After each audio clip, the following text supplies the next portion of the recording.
മെയിനായിട്ട് 2 തരത്തിലുള്ള ഇൻഷുറൻസ് സ്കീമാണ് നമ്മളുടെ കാർഷിക ആവശ്യങ്ങൾക്ക് രജിസ്റ്റർ ചെയ്യാൻ പറ്റുന്നത്. ഒന്ന് നമ്മുടെ സംസ്ഥാന ഗവൺമെൻറ് നടപ്പിലാക്കുന്ന ഇൻഷുറൻസ് സ്കീം, മറ്റൊന്ന് കേന്ദ്രാവിഷ്കൃത പദ്ധതിയായിട്ടുള്ള കാലാവസ്ഥ അധിഷ്ഠിത ഇൻഷുറൻസ് സ്കീം.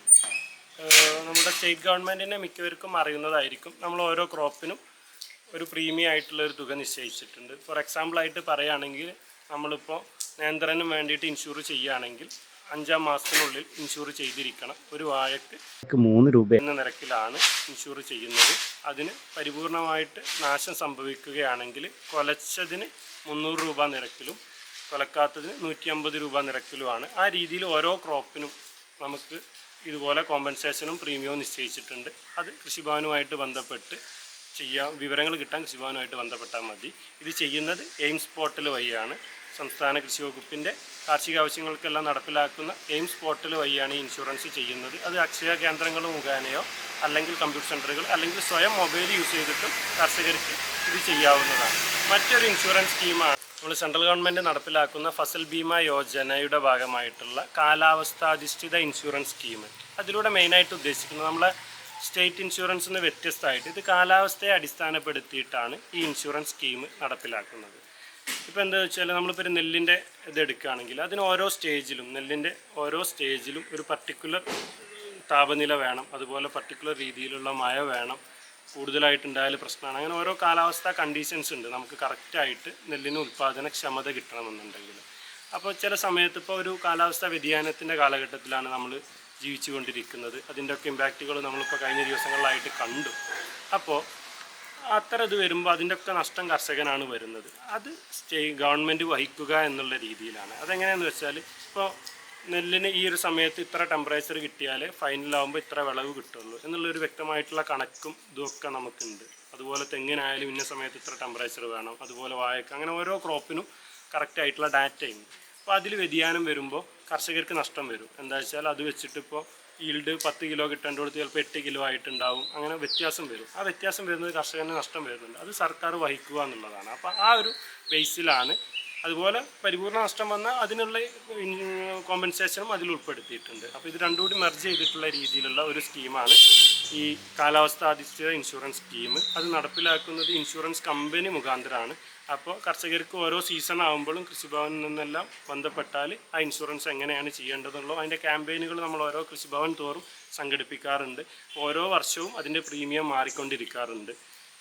അപ്പോൾ ആ രീതിയിലാണ് അത് നടപ്പിലാക്കുന്നത്. അപ്പോൾ ഒരു ക്രോപ്പിന് ഇപ്പോൾ നമ്മൾ ഈ ഒരു വർഷത്തോടു കൂടി തന്നെ എല്ലാ ബ്ലോക്കുകളിലും ഓരോ കാലാവസ്ഥാ കേന്ദ്രമുണ്ട്. നമ്മുടെ വായൂർ ഗ്രാമപഞ്ചായത്തിൽ നമ്മൾ ഒരു കൊണ്ടോട്ടി ബ്ലോക്കിൻ്റെ കാലാവസ്ഥാ കേന്ദ്രം സ്ഥാപിക്കുന്നുണ്ട്. അതുപോലെ ഓരോ കൃഷിഭവൻ തോറും നമ്മളുടെ റെയിൻ ഗേജും സ്ഥാപിക്കുന്നുണ്ട് കാലാവസ്ഥ ഡാറ്റ കിട്ടാൻ വേണ്ടി. അത് നമുക്ക് പ്രോപ്പറായിട്ടുള്ള കാലാവസ്ഥയുടെ ഡാറ്റ കിട്ടും.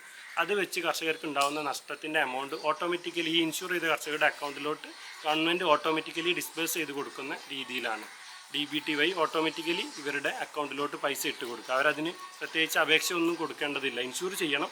ശേഷം ഈ വരുന്ന എന്താ പറയുക നാശമല്ല ഈ വരുന്ന വിളവിലുള്ള കുറവിനുള്ള തത്തുല്യമായിട്ടുള്ള പൈസ ഗവൺമെൻറ് അവരുടെ അക്കൗണ്ടിലോട്ട് അവരപേക്ഷിക്കാതെ തന്നെ ഇട്ട് കൊടുക്കുന്ന രീതിയിലാണ് അതിൽ പ്ലാൻ ചെയ്തിട്ടുള്ളത്.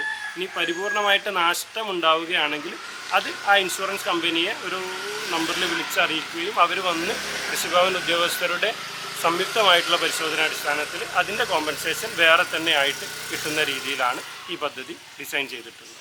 ഇത് വേറെ തന്നെയാണോ ഇൻഷുർ ചെയ്യണം? വേറെ തന്നെ ചെയ്യണം. രണ്ടും രണ്ടായിട്ടാണ് നടക്കുന്നത്. സ്റ്റേറ്റ് ഇൻഷുറൻസ്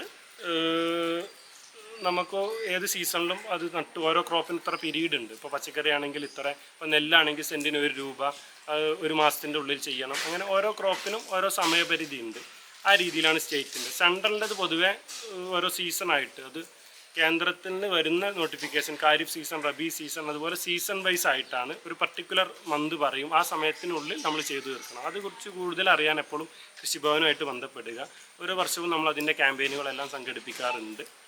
ഇപ്പോൾ ഈ വിളനാശം വന്നിട്ടാണെങ്കിൽ വിളനാശം വരുമ്പം രണ്ടിലും കൊടുക്കാം. ഇപ്പോൾ നമുക്കതിന് പ്രത്യേക ഇതുവരെ റെസ്ട്രിക്ഷൻസ് ഒന്നും വന്നില്ല. സ്റ്റേറ്റ് ഇൻഷുറൻസ് സ്കീമിൽ അപേക്ഷിച്ച ആളുകൾക്ക് സെൻട്രൽ സ്കീമിലും അപേക്ഷിക്കാൻ പറ്റും. അതിൽ പ്രീമിയം അടച്ച് ഇൻഷുർ ചെയ്ത ആളുകളാണെങ്കിൽ രണ്ടിലും അപേക്ഷിക്കുന്നതിന് ഇപ്പോൾ പ്രശ്നമല്ല. അതുപോലെ തന്നെ ഇൻഷുറൻസ് ചെയ്ത ആളുകൾക്ക് നമ്മളുടെ NC പ്രകൃതിക്ഷോഭത്തിലും അപ്ലൈ ചെയ്യാം. ഇപ്പോൾ ഇൻഷുർ ചെയ്ത ഒരാൾ ആ പ്രകൃതിക്ഷോഭത്തിൽ അപ്ലൈ ചെയ്യാൻ പറ്റൂല എന്നില്ല. അയാൾക്ക് പ്രകൃതിക്ഷോഭത്തിൻ്റെ ഇതിലും അപ്ലൈ ചെയ്യാം. രണ്ടും രണ്ട് രീതിയിലുള്ളതാണ്. അപ്പോൾ ഒരാൾ സെൻട്രൽ സ്കീമും സ്റ്റേറ്റും അതുപോലെ തന്നെ പ്രകൃതിക്ഷോഭത്തിൻ്റെ ഇതിലും അപേക്ഷിക്കാം. അപ്പോൾ 3 രീതിയിലും ഒരാൾക്ക് ഇൻഷുർ ചെയ്തിട്ടുണ്ടെങ്കിൽ ഈ പറഞ്ഞ സ്റ്റേറ്റിൻ്റെതും സെൻട്രലും അതുപോലെ തന്നെ നാശം വന്നാൽ നമ്മളുടെ പ്രകൃതിക്ഷോഭത്തിൻ്റെ ഇതിലും അപേക്ഷിക്കാൻ പറ്റും. അപ്പോൾ അതിനൊന്നും പ്രത്യേകിച്ച് റെസ്ട്രിക്ഷൻസ് ഇതുവരെ വന്നിട്ടില്ല. ഒരാൾക്ക് ഈ 2 ഇൻഷുർ ചെയ്ത ആൾക്ക് ഇൻഷുറും കൊടുക്കുക, അതുപോലെ തന്നെ പ്രകൃതിക്ഷോഭത്തിലും അപേക്ഷിക്കാം. അത് പല ആളുകളുടെയും തെറ്റിദ്ധാരണയാണ് ഇതിൽ അപേക്ഷിച്ചാൽ മറ്റിൽ അപേക്ഷിക്കാൻ പറ്റില്ല എന്നുള്ളതൊക്കെ. അതുപോലെ ഇൻഷുർ ചെയ്യാത്ത ആളുകൾക്ക് കൃഷിനാശം ഉണ്ടാവുകയാണെന്നുണ്ടെങ്കിൽ ഈ പറഞ്ഞ പ്രകൃതിക്ഷോഭത്തിൽ അപേക്ഷിക്കാൻ പറ്റും. അപ്പോൾ അതുവഴിയാണ് അതിൻ്റെ പേയ്മെൻറ്റ് കിട്ടുക. ആവശ്യം അതിന് പേയ്മെൻറ്റ് കുറച്ച് കുറവായിരിക്കും. ഇൻഷുറൻസിൻ്റെ അത്രയും കോമ്പൻസേഷൻ കിട്ടില്ല. അപ്പോൾ നേന്ത്രൻ്റെ ഒക്കെ കാര്യം എടുക്കുകയാണെങ്കിൽ 100 രൂപയാണ് പ്രകൃതിക്ഷോഭത്തിൽ കോമ്പൻസേഷനായിട്ട് വരുന്നത്. കുറച്ച് സമയം എടുക്കാറുണ്ട് പൊതുവെ അതിൻ്റെ പേയ്മെൻറ്റ് വരാൻ. അപ്പോൾ അതിനെന്ത് കൃഷിഭവനായിട്ട് ബന്ധപ്പെട്ട? അല്ല, അതും ഓൺലൈനായിട്ടാണ്. കൃഷിനാശം ഉണ്ടാകുമ്പോൾ കർഷകൻ ആ സ്ഥലത്ത് നിന്ന് ഈ നാശം ഉണ്ടായതിൻ്റെ കൂടെ ഒരു ഫോട്ടോ എടുക്കുക. എന്നിട്ട് ഇത് പറഞ്ഞ പോലെ എയിംസ് പോർട്ടൽ വഴിയാണ് അപേക്ഷിക്കേണ്ടത്. ഓൺലൈനായിട്ട് അപേക്ഷിച്ചാൽ കൃഷിനാശം ഉണ്ടായ ദിവസം തന്നെ കൃഷിഭവൻ അത് FIR നോട്ട് ചെയ്തിട്ട് അതിൽ അപ്ഡേറ്റ് ചെയ്യും. അത് ചെയ്ത് 10 ദിവസത്തിന് വരെ സമയമുണ്ട് കർഷകർക്ക് അപേക്ഷിക്കാൻ വേണ്ടിയിട്ട്. ആ 10 ദിവസത്തിൻ്റെ ഉള്ളിൽ കർഷകർ അപേക്ഷ കൊടുത്താൽ കൃഷിഭവൻ ഉദ്യോഗസ്ഥർ ഫീൽഡിൽ വന്ന് കർഷകൻ്റെ സാന്നിധ്യത്തിൽ ആ നാശം തിട്ടപ്പെടുത്തി ഇവിടുന്ന് നമ്മൾ അപ്രൂവ് ചെയ്ത് ക്ലെയിം കൊടുക്കുന്നതാണ്.